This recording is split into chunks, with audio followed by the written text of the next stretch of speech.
Gravando. Como disse o Santo Jack, o Estripador, vamos por partes.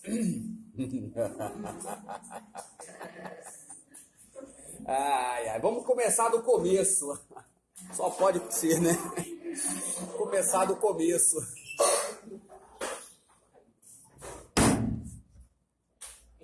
Pessoal, vamos falar um pouco sobre o Alexandre.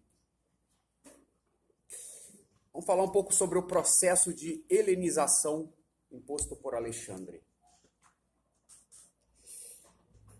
Alexandre Magno, ele nasceu na Macedônia, filho de Filipe II. Alexandre Magno, desde cedo, demonstrou uma capacidade enorme para a liderança.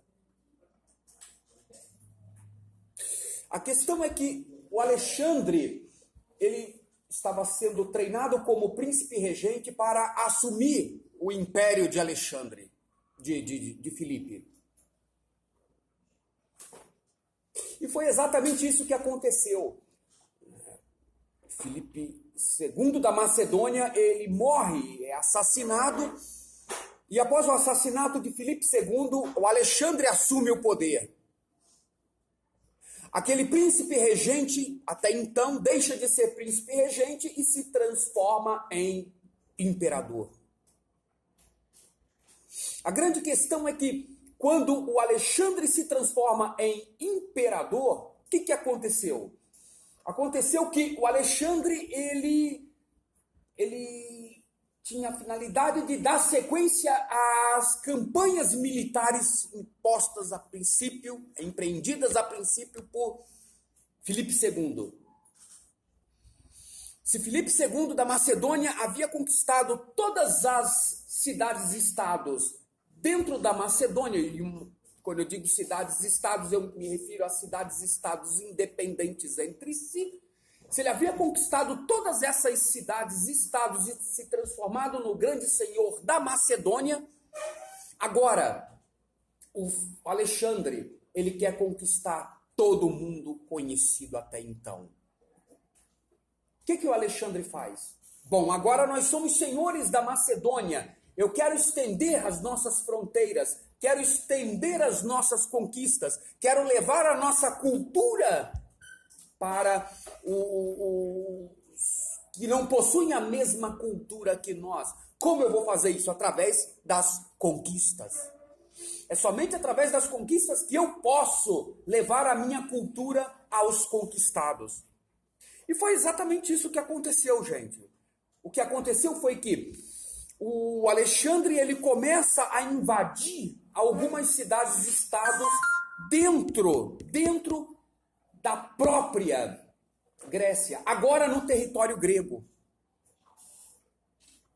Quando ele invade essas cidades-estados agora dentro do território grego, dentro da Magna Grécia, aí ele conquista toda a Grécia e se transforma no grande senhor do mundo helênico.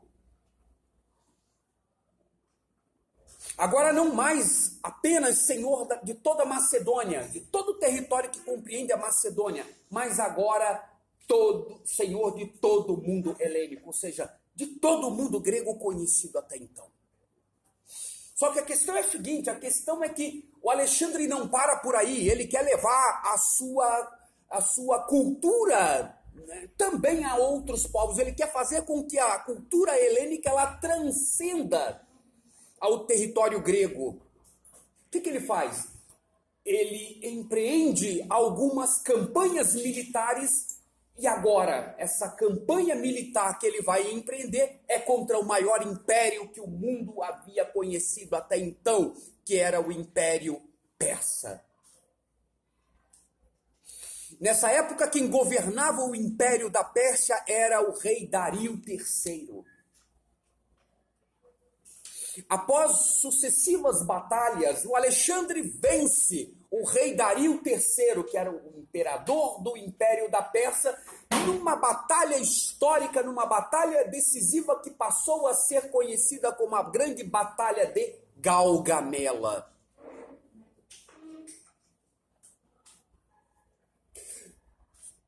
Foi uma batalha, como nós poderíamos dizer, uma batalha miraculosa, segundo alguns historiadores, mas ao meu ver, de miraculoso não teve nada. Por quê? Porque embora em pequeno número, embora em menor número contingente de soldados, né, que Alexandre possuía, né, em relação aos persas, porque os persas possuíam infinitamente mais, muito mais soldados do que o próprio Alexandre. O Alexandre teve uma vitória esmagadora sobre Dario III. Por que isso? Foi um milagre que aconteceu? Claro que não. Eu não atribuo a vitória de Alexandre a um milagre concedido pelos deuses, conforme havia vaticinado o oráculo de Delfos, antes dele sair para a batalha.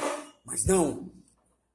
A grande sacada foi que Alexandre venceu, ainda que em menor número, quase 1 milhão de homens, o Império da Pérsia, embora contar apenas com quase 60 mil homens na falange dele, ou seja, quase 60 mil homens venceram quase 1 milhão de soldados persas. Por que isso? Simples. Milagre? Não, não existe milagre. Então o que foi que aconteceu? Simples. Os soldados de Alexandre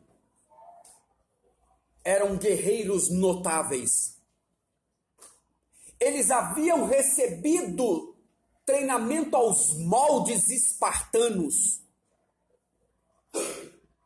O treinamento do soldado do exército da Macedônia era semelhante ao treinamento do soldado do exército de Esparta. Eles eram tão bem treinados quanto os espartanos. Ao passo que o contingente de Dario III contava apenas e tão somente com camponeses, agricultores, escravos, homens que haviam perdido a sua liberdade em detrimento das conquistas de Dario III. Eles foram transformados em escravos. Percebe que um homem prevenido vale por 10 mil homens desprevenidos. Um homem bem treinado vale muito mais do que 100 homens mal treinados. É claro que se um homem bem treinado, que conhece muito bem as táticas de guerra, é claro que ele vai vencer esses 100 homens mal treinados, que não sabem o que é a arte da guerra, que não estudaram a arte do combate. Estão lá, no campo de batalha, apenas e tão somente como buchas de canhão. Era isso que o soldado de Dario III era, bucha de canhão. Por isso que perderam, porque lutaram contra os melhores do mundo, os melhores do Ocidente. E perderam feio. Pois bem, quando o Alexandre vence o Dario III, o que ele fez? Ele vai até a Babilônia, entra triunfalmente como se fosse o grande senhor do mundo, ele entra pelas principais vias da Babilônia, entrando, atravessando os portões de Ishtar e estabelecendo ali a base do seu reino no Oriente. A grande questão é que o Alexandre não para por aí. O Alexandre, ele implanta a cultura agora aos persas. Os persas passam no que diz respeito aos soldados, passam a ter treinamentos militares aos moldes espartanos, macedônios. Há todo um ressignificado no que diz respeito à questão da arte. A arte passa por um processo de reestruturação agora, não aos moldes persas, mas sim agora aos moldes gregos. Tanto é que nós vamos ver a partir de Alexandre todas as esculturas, todos os monumentos, todos os prédios sendo erigidos agora aos moldes de quem? Aos moldes dos gregos. Todos eles passam agora a adotar uma postura, perdão, uma característica, um designer fundamentalmente grego. Por quê? Por causa desse processo de helenização. A língua persa deixa de ser uma língua falada pelos persas? Claro que não. Não deixa de ser falado pelos persas. Continua sendo a língua vernácula deles. Porém, eles são obrigados agora a aprender o grego. O grego passa a ser uma língua universal. Universal a tal ponto que todas as transações comerciais passam a ser feitas a partir do quê? A partir da língua grega. O Alexandre não para por aí. Ele quer levar a cultura grega aos demais povos. O que ele faz?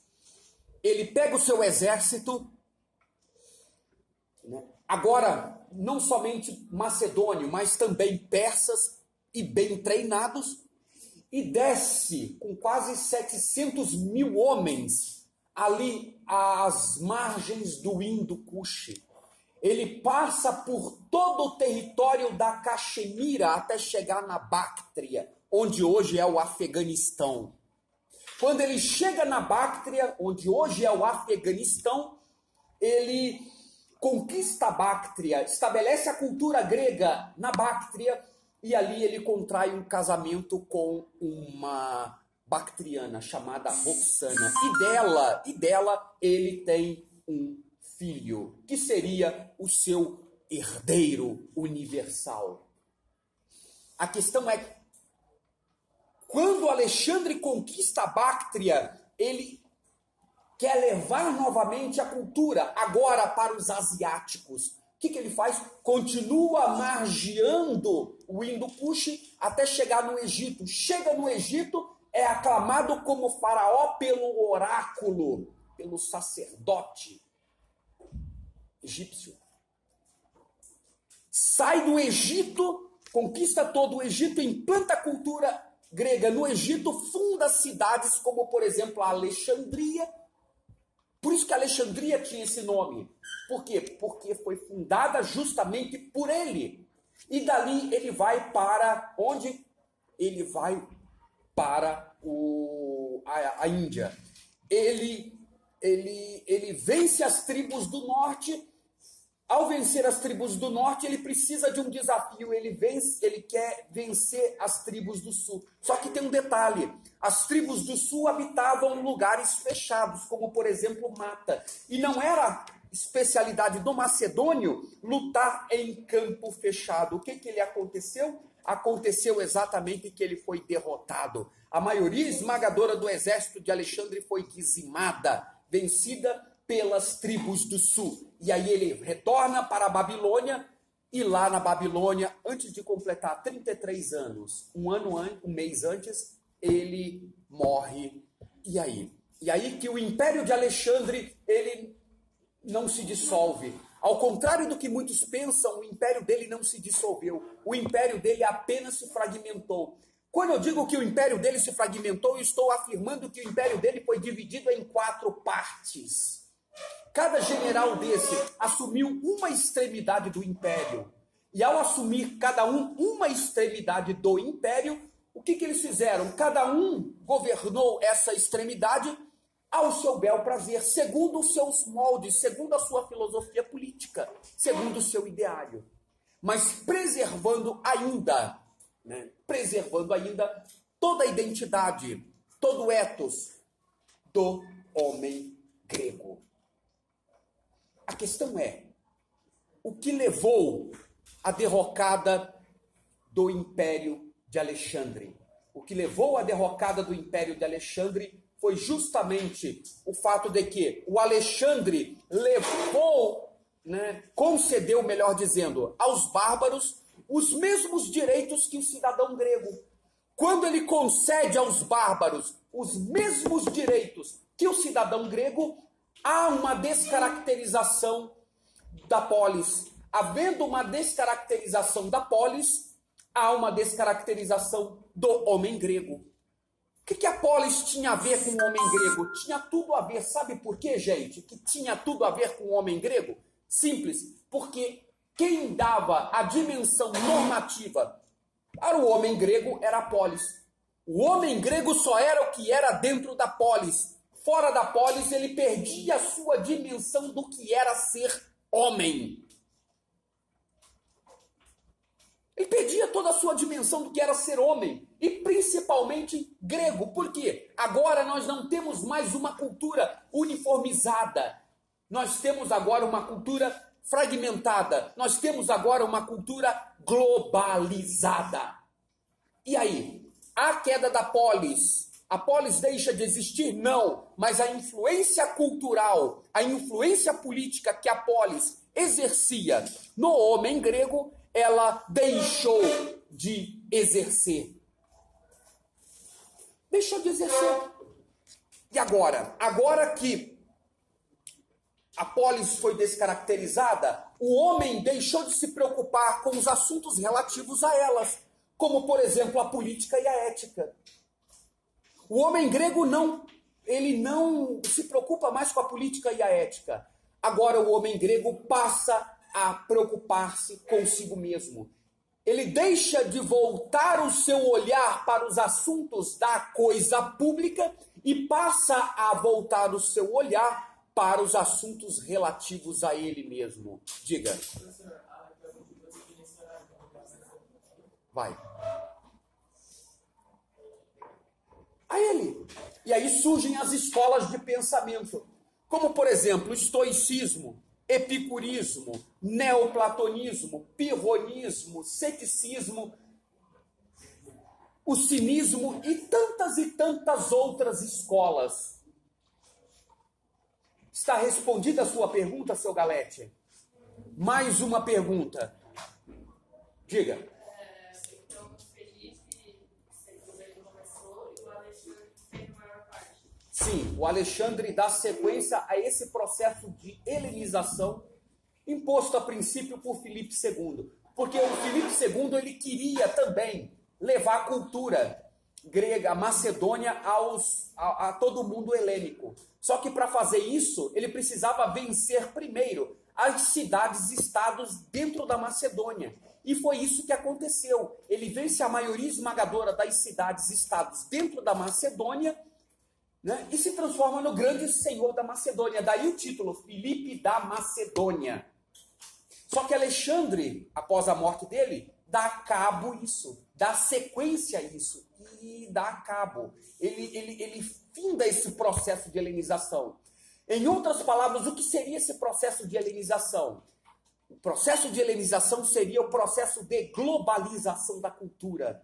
Ou seja, o Alexandre ele foi o primeiro, antes de nós entendermos por globalização, antes de nós ouvirmos a palavra globalização, o Alexandre foi o primeiro a fazer a globalização. Ele foi o primeiro a globalizar o mundo até então. Ou seja, ele foi o primeiro a unificar.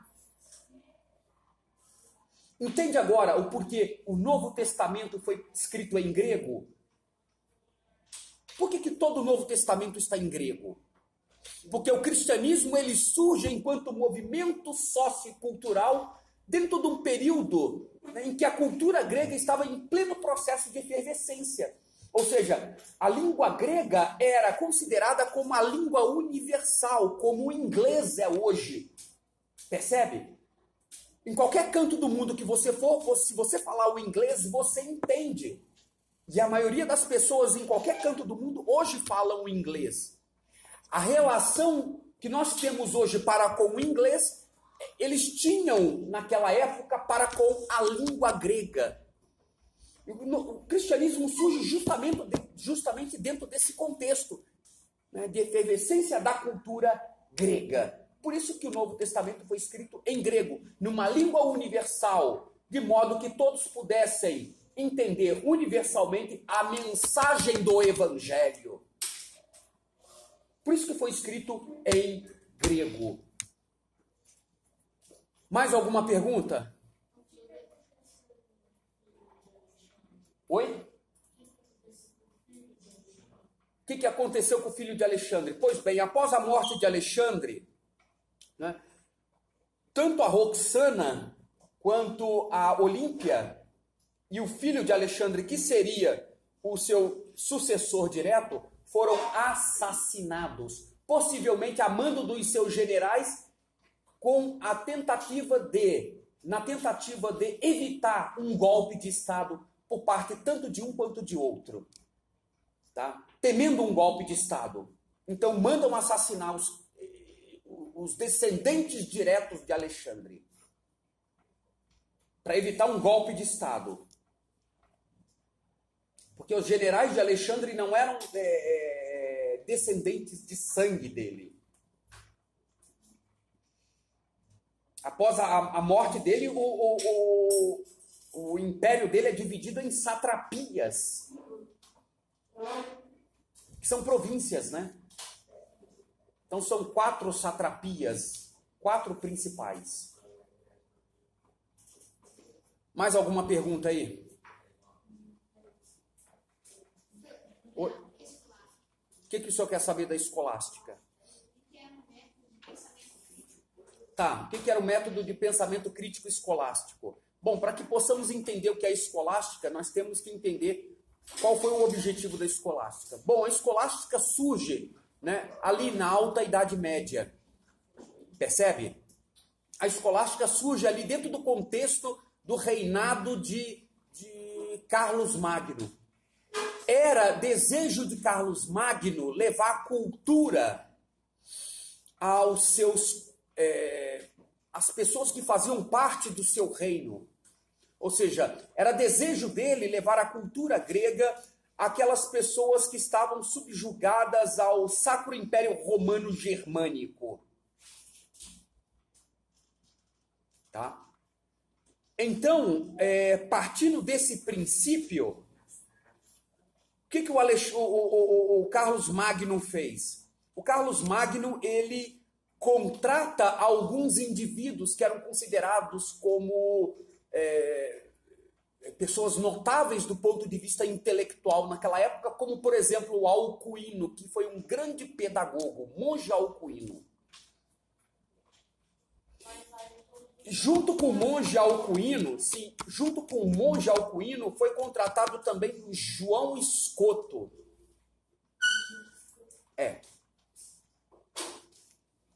Pois bem, eles criaram uma pauta. O que era essa pauta? Essa pauta estava dividida em 2 partes, o trivium e o quadrivium. É chamado de trivium por quê? Porque a pauta, a princípio, eram ministradas 3 disciplinas. Cursado essas 3 disciplinas, ele partia para mais 4 disciplinas, que era chamado de quadrivium. Ao total, as 7 artes liberais. Era assim que era conhecido, 7 artes liberais. Pois bem, a questão é que era chamado de escolástica, por quê? Porque essa escola, em latim é escolástica, ela funcionava, as aulas eram ministradas num compartimento, numa sala, dentro do próprio palácio. Era no palácio que eram ministradas essas aulas. A quem eram ministradas essas aulas? A quem podia pagar. E quem podia pagar? Os filhos dos nobres. Os filhos deles. Já te dou a palavra já, Galete. Os filhos deles.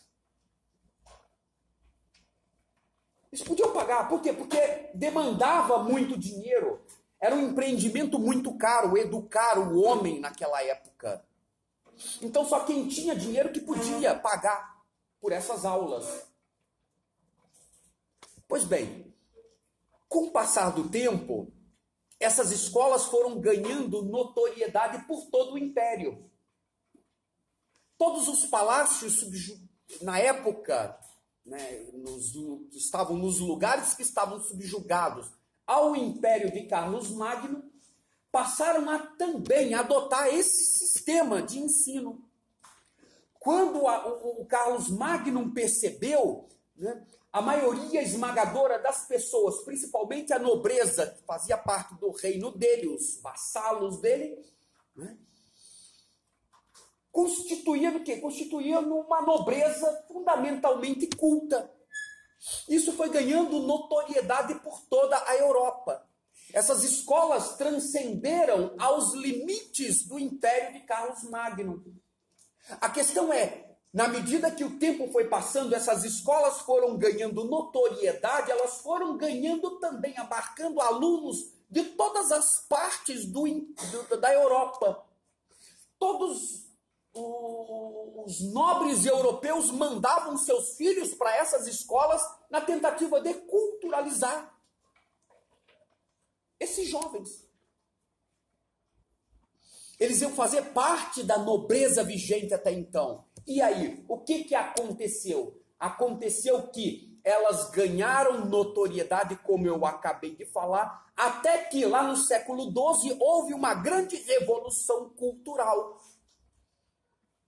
O que aconteceu? Essa grande revolução cultural, ela revolucionou a Europa, e ao revolucionar toda a Europa, essas escolas palacianas, uma vez que elas eram notórias em toda a Europa, ganharam, atingiram o status de universidade.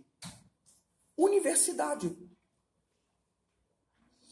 Ao atingirem o status de universidade, os reis da época desses países sentiram a necessidade de ceder não apenas uma parte desses palácios para o funcionamento dessas escolas. Agora, todo o palácio agora estava desapropriado. O rei passou a morar em outro palácio, e esse palácio, até então, passou a ser um grande centro de estudos.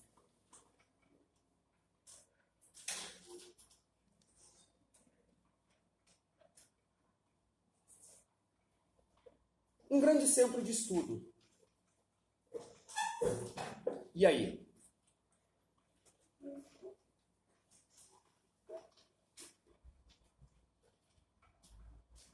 Temos uma universidade. Podem ver. Peguem lá a Universidade de Cambridge. Peguem a Universidade de Oxford, na Inglaterra. Cambridge, na Inglaterra.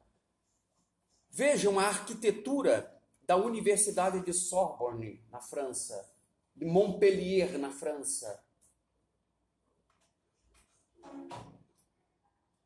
As universidades na Alemanha.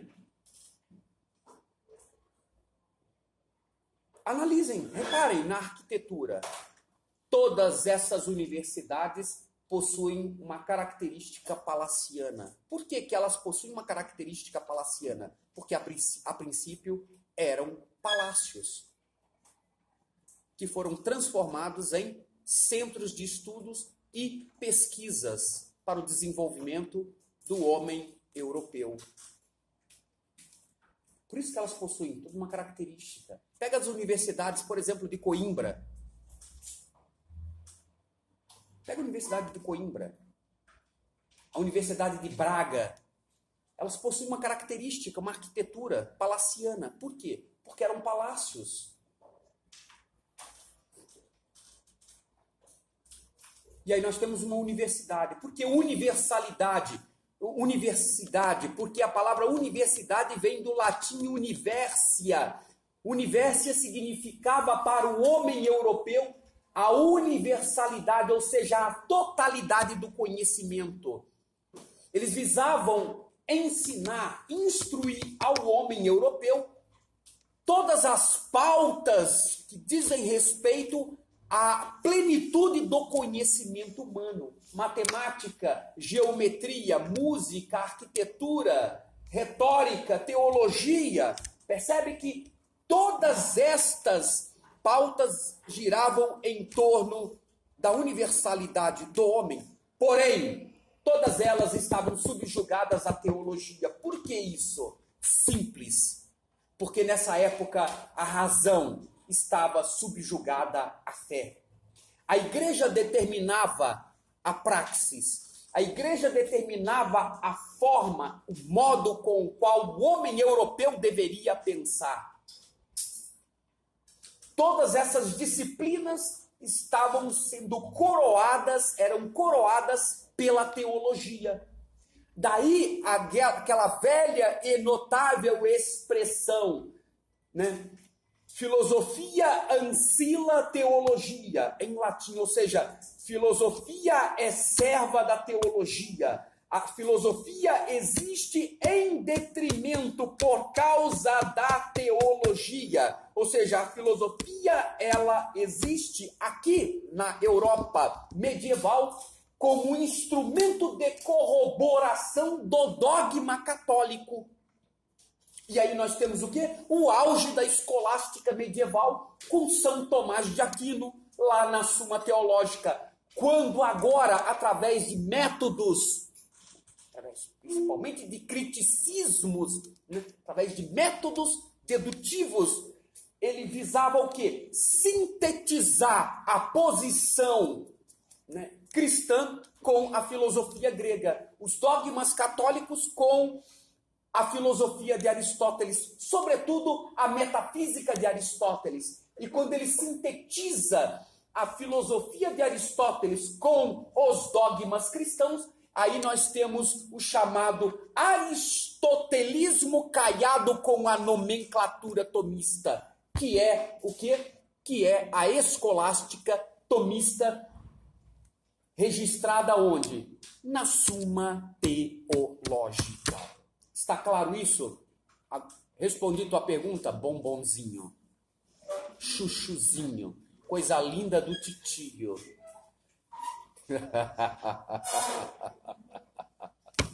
Mais alguma pergunta, bombom, tem? Hã? Fala, seu Galete.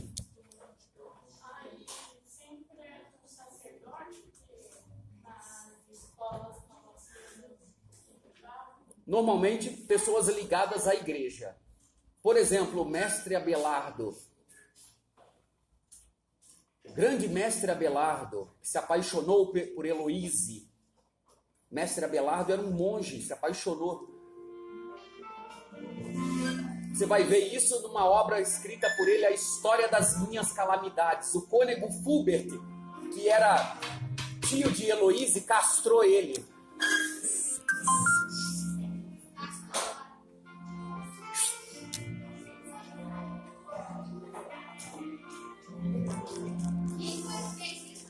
Tio dela, cônego Fulbert.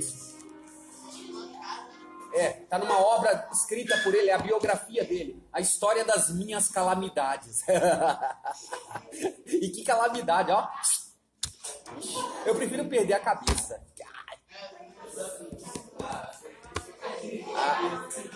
É mais ou menos.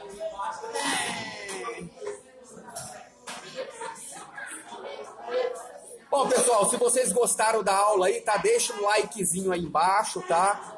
Faça o seu comentário, tá? E é isso aí. Valeu, gente. Obrigado pela atenção de vocês aí também aí no YouTube. Só quer alguma coisa, seu Bruno? Só quer só aparecer no vídeo? Dispensado o seu Bruno. Dispensado o seu Bruno. Fala, cara. O senhor tem 2 minutos para ir esse banheiro.